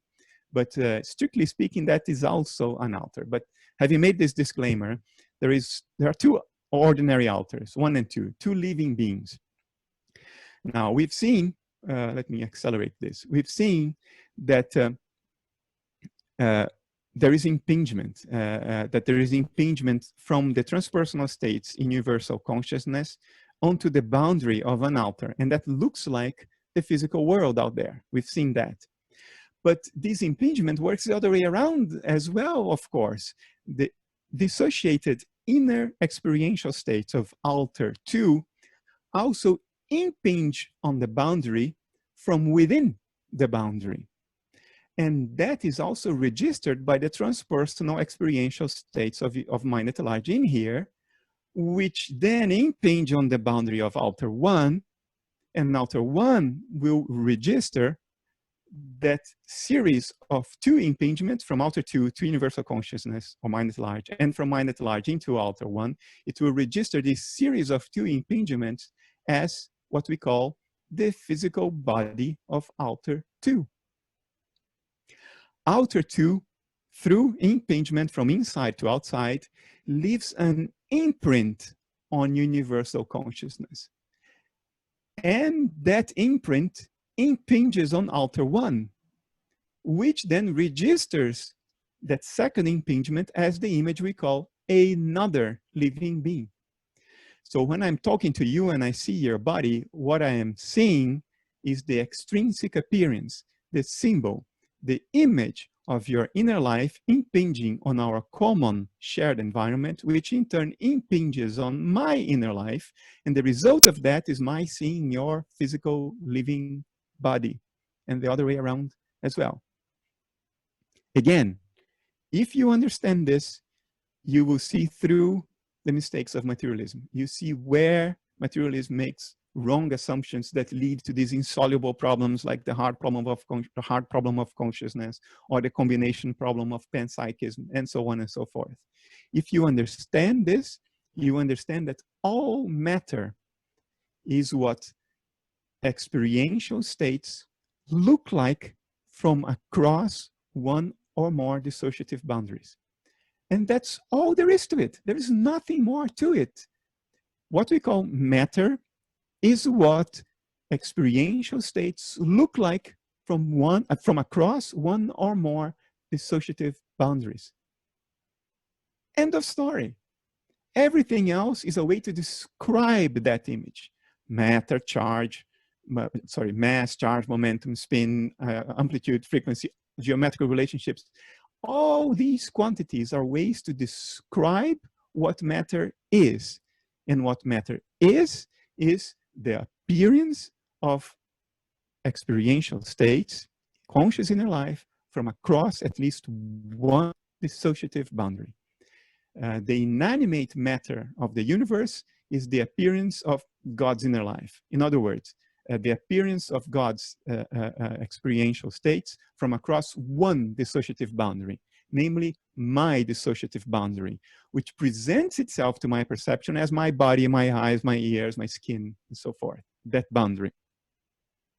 And another living organism is the appearance of dissociated experiential states of another alter as they impinge onto mind at large, which in turn impinges on the boundary of my alter. So all matter, living or non-living, is the extrinsic appearance of experiential states as perceived from across a dissociative boundary. Perception itself is experience from across a dissociative boundary. That's what gives rise to the entire material world, which doesn't include, of course, our thoughts, our feelings, our emotions. They are immaterial because these are things that are not being presented to me on my screen of perception. They are internal experiential states, endogenous experiential states that don't go across my dissociative boundary. So I cannot grasp them directly. That's how they don't appear in material, because material is by definition, that which presents itself from across a dissociative boundary. For me, and according to analytic idealism, and I'm talking me, not because I'm very big on owning this, I don't know. All this stuff was already explained by many other people for at least a couple of thousand years. I say me because I don't want to commit the mistake of attributing this position to somebody else. Because somebody else might complain. I don't want to attribute this to all idealists, because if they hear this, they may say, no, Bernardo, you know, keep this to yourself. This is your view, it's not mine. Don't hijack the term idealism for all that. That's the only reason I keep on making this disclaimer. There's a question from Sam Frank. Are gods, demons, egregores, split personalities, aliens, etc., are all these things dissociated from various levels of consciousness? Is a clean hierarchy of these beings possible, perhaps across higher dimensions? Is each of us a dissociation within a dissociation within a dissociation, etc.? My answer, perhaps. I do not see any logical or empirical reason to eliminate this possibility. But I see little empirical or logical reason to consider this possibility the most likely one. I know of at least one person who would, if he didn't feel that he needed to preserve his image as an objective scientist, that person would embrace what you said and say, definitely, yes, what we call gods, demons, daimons, which is the original term, and doesn't have the connotation of being bad. The aliens that some people experience during the so-called alien abduction phenomenon, which is a terrible way to describe what is most likely an authentic psychic phenomenon. This person would say, yes, these are dissociated personalities with an inner life of their own. And the person I'm talking about is Carl Jung, the psychiatrist. Many others probably would agree. I am a lot more cautious about it, because I don't think that if you experience a living being during your dream, I don't think that there necessarily is something it is like to be that being of your dream. I think you have an inner life of your own. I think you are more than what you than how you appear to me in the form of your body. I know that behind the image, your body, that image on my screen of perception that I call your body, I know that behind that image there is your intrinsic perspective. There is your first person perspective. There is something it is like to be behind that image. In other words, you. So I think there is a you behind that image. But during a dream, I don't think that necessarily all the people that appear in my dream are more than the image in my dream. I don't think there necessarily is something that is like to be a person that appears in my dream. I think my mind may be conjuring up that image by itself, and there's nothing behind it.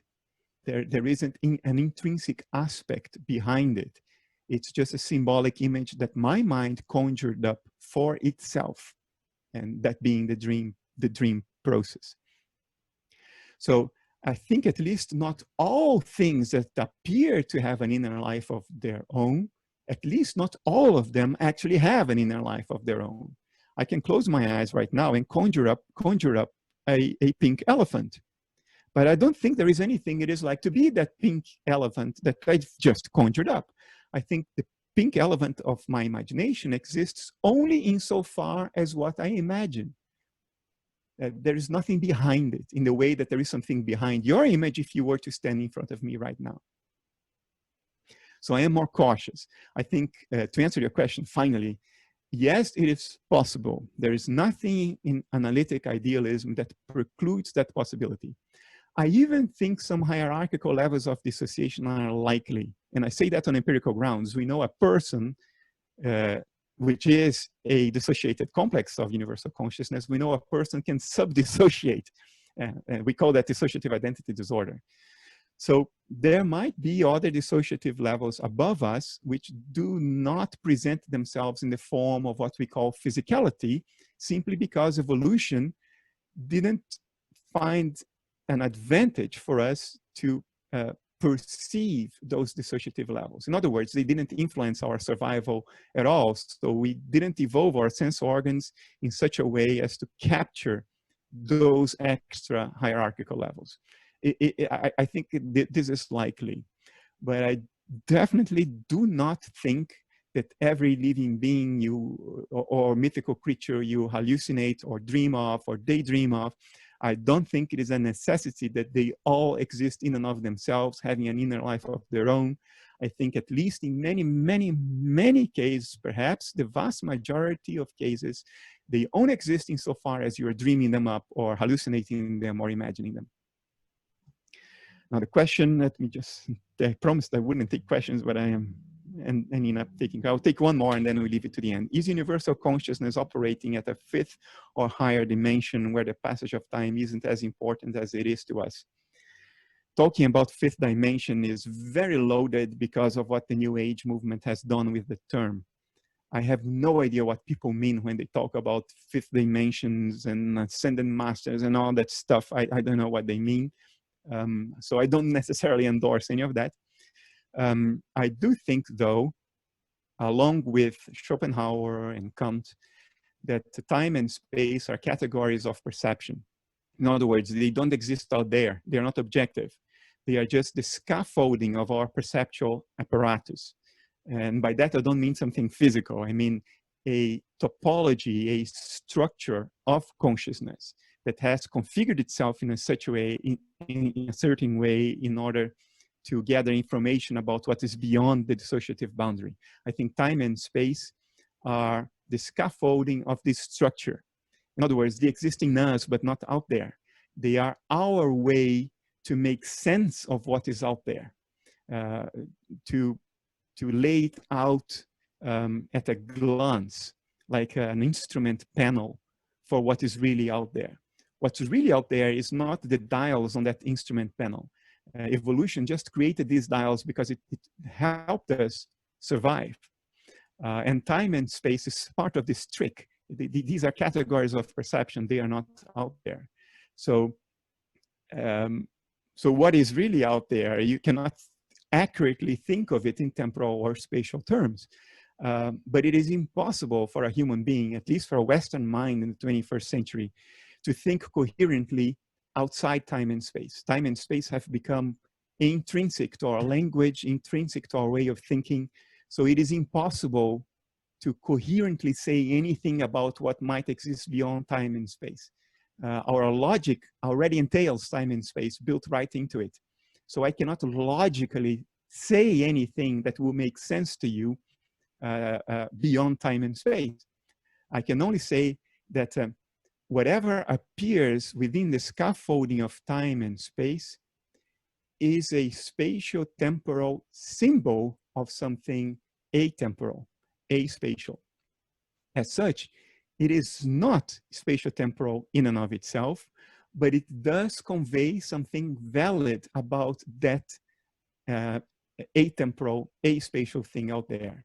In other words, this is not only an illusion. There is a correspondence between what appears in time and space and what is really out there. We do not know what that correspondence is, but whatever is out there presents itself to us according to the scaffolding of time and space. So there is validity to what we perceive, to what we think. There is validity to our rationality, to our logic. It's not the ultimate truth. It cannot be because it's spatio-temporally constrained, and what is really out there, which is the ultimate, is outside space and time. So it's not the ultimate truth, but it's perhaps the penultimate truth. It is pointing at the ultimate truth the best way we can articulate.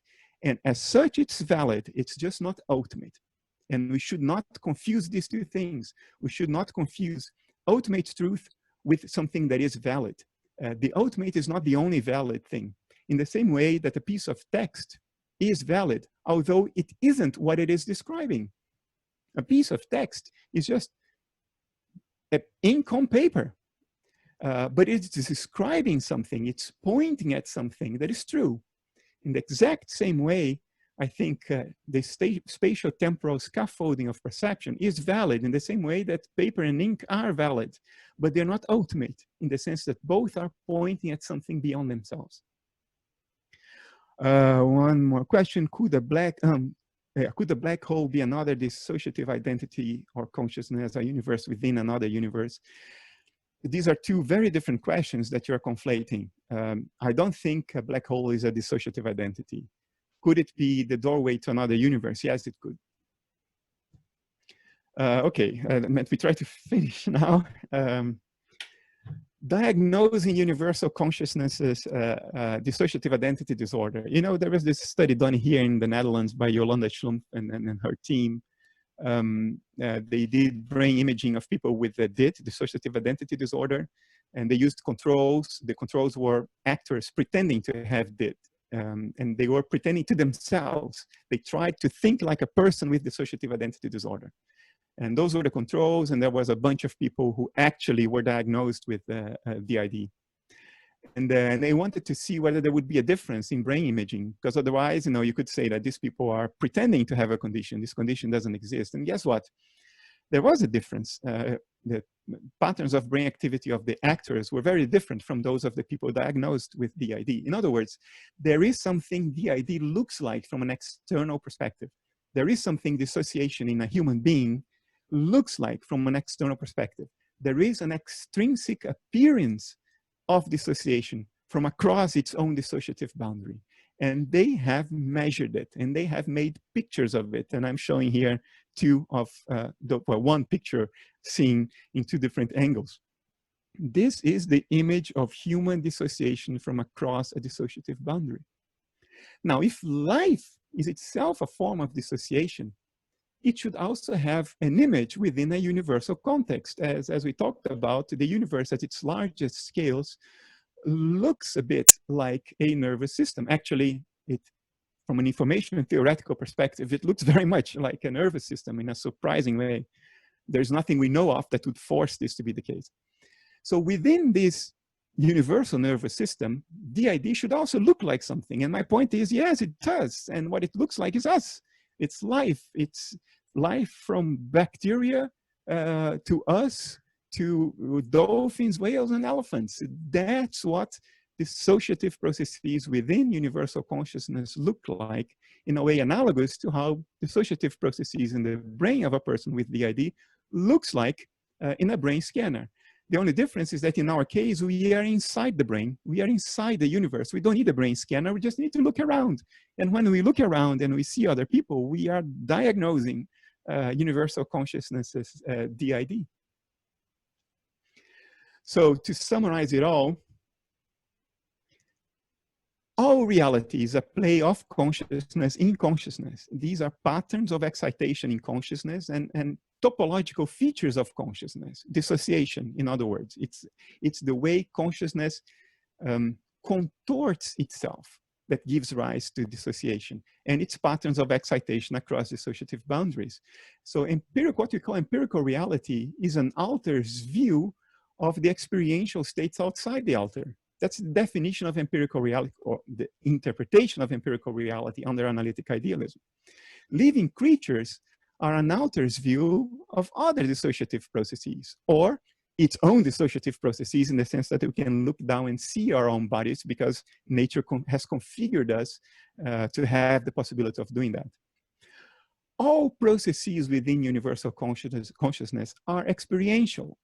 Some might call intrinsic, some might call extrinsic, but they are all experiential. So it's all a play of experiences, organized according to certain topologies and patterns of excitation, but these are all experiences. Therefore, experience alone is enough to explain our reality. You do not get more parsimonious than that.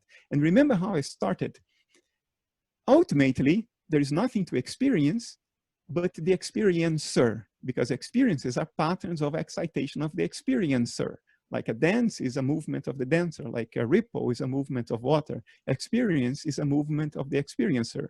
Therefore, all reality can be made sense of in terms of one universal consciousness. That's all there is. Everything else is reducible to it. Much of it that people think is complicated is trivially reducible to it, as I hope to have convinced you. And with that, we explain all the observations we started from. So here we go full circle and go back to the beginning. I started this by listing 3 reasons why we tend to think that consciousness is in here and out there is no consciousness. So I'll go back to those observations and make sense of them under this view that only consciousness exists. Brain function correlates with inner experience. Of course, our body is what our inner experience looks like from across the dissociative boundary. So of course, brain function correlates with inner experience. Brain function is what inner experience looks like from a certain perspective. It correlates with it because it's what it looks like. It's the image of it. We all seem to share the same world. And we do. We share a world of transpersonal thoughts and emotions, of transpersonal endogenous experiential states. We are all immersed in that mental world. And that's why we describe our world in consistent ways, because our perceptual apparatuses were made to sort of provide us with information about that transpersonal mental world so we can survive better within it. So yes, we share the same world. It's just that this world is not essentially physical. Physicality is just how this world appears on the screen of perception.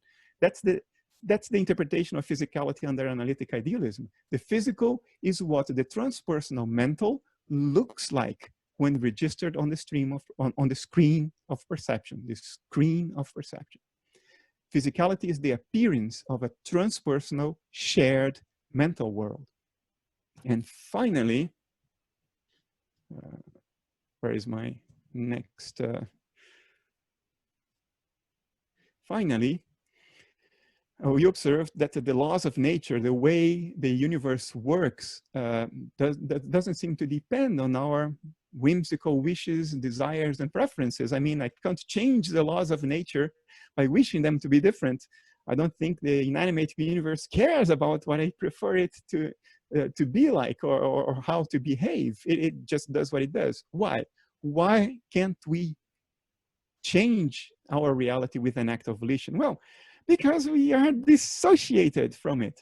It is conceivable, and now I'm going into dangerous ground, but I was forced to do it the other day by an interviewer who was fond of the law of attraction. And my prickly self immediately, put out my prickles and like, oh, I'm not touching this lion even with a 10-foot pole. But then I had to confess. So first I was like, none of what I'm saying gives any support whatsoever to the idea that your affirmations will change your reality. And it doesn't. And I stand by that. I am not substantiating some flaky, loose ideas. If the laws of physics will not change because we wish them to be different. Because we are dissociated. And the image of that dissociation is life. That dissociation will only end by definition when we die, because death is the end of the dissociation. So yes, maybe you will be able to have some influence on what's going on after you are dead, which doesn't help very much. But I will grant, and I granted this to him, so I will repeat to you now for the sake of full disclosure and honesty. It is conceivable that under certain meditative states that are very unlike the ego self, it is conceivable that your deepest, innermost beliefs and expectations may have an influence on what happens. It is conceivable. Do I see much in the way of empirical evidence to justify a belief in that proposition? No, no. Do I see some anecdotal evidence that this perhaps might be the case, even though I'm not going to promote it? Yes, there is some anecdotal evidence that if you have hidden what we would call unconscious, and we mean non-metacognitive, deeply ingrained expectations and beliefs, it is conceivable that things may unfold in a way that somewhat acquiesces to that. That is conceivable. But these will not be affirmations, because affirmations are by definition things that you're very metacognitive about, or cognitive of. You're making those affirmations to the mirror. In other words, they are really in your ego self. They are well within the boundaries of your dissociation. They're not going away. They're not going out. They cannot influence the world out there because you're keeping that inside. I think it's conceivable that there is some influence when you truly let go of it, or when you have a belief that you're not metacognitive of, when you have a very, very, very sincere, very, very, very spontaneous expectation that you're not metacognitive of, and you don't even report it to yourself. You just instinctively, spontaneous, have that expectation deep within your self, way beyond the reach of metacognitive introspection. And then it is conceivable that that may percolate through the porousness of the dissociative boundary and have some influence out there. So I'll leave it at that. I think this is my last slide. Let me just go through this last one, and I will answer the question that just popped up. Is this scientifically substantiated? Well, you know, Nature has published an essay by Richard Conhenry back in 2005, in which he says outright, the universe is mental. Stop the nonsense. Stop the bull crap. The universe is immaterial. Live and enjoy. And he had a bunch of empirical reasons coming from physics to have that position. There is a bunch of empirical evidence from physics and from neuroscience, much of which I was going to explain next. There are lots of slides that I will not have time to go through today, so I will leave it today here, and we will continue next time. That was not the original plan, but I took a lot of questions today, so we will eat away into question time next time so I can finish this slide set. Let me just do a time check. We have 1 minute, so I'll try to answer the questions quickly. If the universal consciousness, the ID, is a disorder, disease, would the ultimate cure be the end of the altered human life as we know it? I don't see it as a disorder. I don't see it as a disease. I think looking upon dissociation as a disease is a culture-bound conception. Dissociation is just a natural phenomenon, like a storm, like the rain. Like the sun, I know, emitting photons. It happens in nature. Dissociation happens. I don't see it as a disease. I don't think it's a disease in humans. It's certainly a very unpleasant condition that should be treated if it's making you uncomfortable. And as such, it could be looked upon as a disease. But at the universal level, it's certainly not a disease. It's just what happens. It's just what happens in nature. Now, disease or not, if universal level dissociation would end, then by definition, human life and all life as we know it would end, because life is the image of dissociation. So if dissociation ends, life ends. Death is the image of the end of dissociation, in my view. That's why I worry about death, because I'm very, very, very convinced, and convinced in a very serene way. I'm convinced in a way that is calm and quiet. I'm not trying to convert anybody to that. I think it's useful if I try to make my case, but my conviction is serene, and that is that experiential inner life continues. Therefore, I am afraid of death, because there is an experiential unknown on the other end of dissociation. And if a psychedelic experience is anything to go by, we know that ego dissolution hurts. If you have done it, you know what I mean. If you haven't, nothing I can say can convey to you what it is like. I think this audience has some experience with that. Ego dissolution is tough. So I think the ultimate ego dissolution would be tough for a time, if time existed at that level. It doesn't. So, but there is something that corresponds to time at that level. So I will use the concept of time. For a while, in the process of death, I think it gets tough. So I'm afraid of that. Bernardo, who or what is the experiencer? Is that the dissociated alter, or is it the universal consciousness, or both? There is only one experiencer, but that experiencer constructs narratives of individuality because it becomes dissociated internally. A person with DID is one subject, is one person, but that person acquires many concurrent dissociated alters. As Schopenhauer said, the eye that looks out from every altar is the same eye. And I'm being deliberately ambiguous here. It could be the I, the letter I, the me, or it could be the I, the E-Y-E, the I that looks out from every creature. Schopenhauer said, it's the same I that looks out from every creature. And that I is the same I, the same experiencer, the same subject. And what changes are the experiencers, which then leads the fragments of that single subject into constructing a narrative of separateness and self-identity.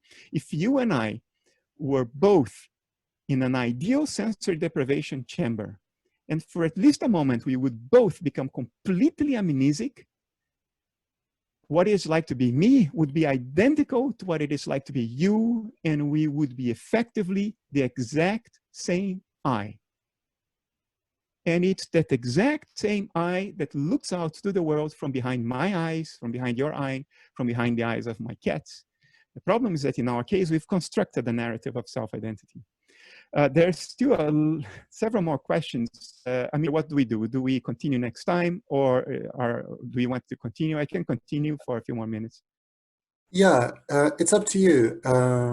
We're recording it, so I know some people sometimes have to leave bang on time, and we're recording this and we can send it out. So if you see any of these questions, you really want to hear the answers, assuming the recordings worked, then we'll send those out. And then other than that, Bernardo, it's up to you. You've already performed a tour de force or symphony as far as I'm concerned. So if when you want to take a rest, and we do have 2 more sessions for exactly that reason, there will be lots of questions. Yeah, I'm concerned just with the people who have to leave. It would be unfair to them. So what I will do is the following. I'll give you 3 quick answers to the 3 questions that are there right now. Don't post another one. I will not answer a new one. I will very briefly touch on these 3. And because it will be available as a recording, I'm not doing people a very big injustice, the ones who have to leave now. Alexander Villas-Boas, more a comment than a question, but please give a brief comment if I understand correctly that this understanding of reality opens up a huge field for exploring new communication pathways of, yes, information about experience between life forms, pathways. Yes, it's conceivable that the dissociative boundary is porous at some level, and that there can be commerce, there can be exchange of experiential influences across the porosity of the dissociative boundary. That is conceivable. Jennifer, so is dissociation an illusion, or is what you are saying, or is it what you are saying is closest to reality? Is dissociation in itself a form of perception, so could also be subjective or false? What happens when there is disagreement on the boundaries or perception of dissociation? Can we even have validated agreement or disagreement on that? Perception and dissociation are 2 different things. I think perception arises from dissociation. The screen of perception is what appears on the dissociative boundary of a dissociative process. Without dissociation, there would be no perception. There would be no perception of a world out there. There would only be endogenous experiences akin to emotions and thoughts that arise within ourselves without being dependent from an external, on an external world. Is dissociation is it an illusion? Well, this is it's a matter of how you use the words. There is a phenomenon that we call dissociation. That phenomenon exists. As such, it is not an illusion. Something happens that we call dissociation. What is an illusion is that there are actual multiple separate subjects. This is an illusion that arises as a consequence of the real process of dissociation.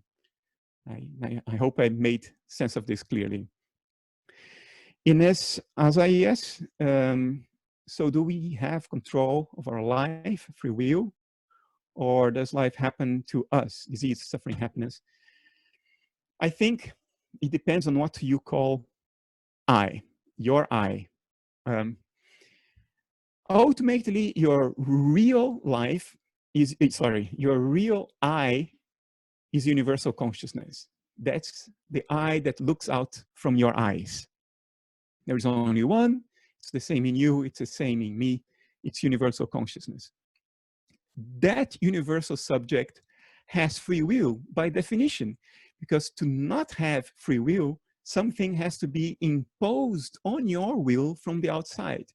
But there is nothing outside universal consciousness. By definition, it's all there is. So it has free will, and it also has free necessity.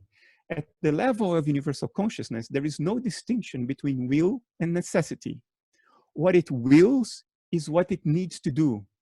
What it needs to do is what it wills, because there is nothing outside it. I hope you follow me. It wills what it wills because it is what it is. As such, it wills by necessity, the necessity of being what it is. But what it needs to do is what it wills. So there is free will. So I wrote extensively about it in 2 chapters of my book, Brief Peeks Beyond. It's very difficult to put in a nutshell what is a subtle compatibilist argument. I think at a universal level, free will and determinism are the same thing. It's not that one is right and the other is wrong. It's that both are right. There is no distinction between them. The necessity is the will, and the will is the necessity. You will what you need, and you need what you will. That is for the case of your real subject, your real eye, the real eye that looks out from your eyes. But your individual self, which is a narrative you tell yourself, it is an illusion that arises from dissociation. And now the question is, does this illusory I have free will? Probably not, very little, if any. You can probably choose your mortgage package. You can probably choose the roads you take when you go on a holiday. But can you choose your next thought? Can you choose how you feel? You can't. I mean, I can't. I cannot choose my next thought. Most of the times I can't. I'm neurotic. I can't choose to not be neurotic. I can't choose how I feel. My thoughts often overwhelm me.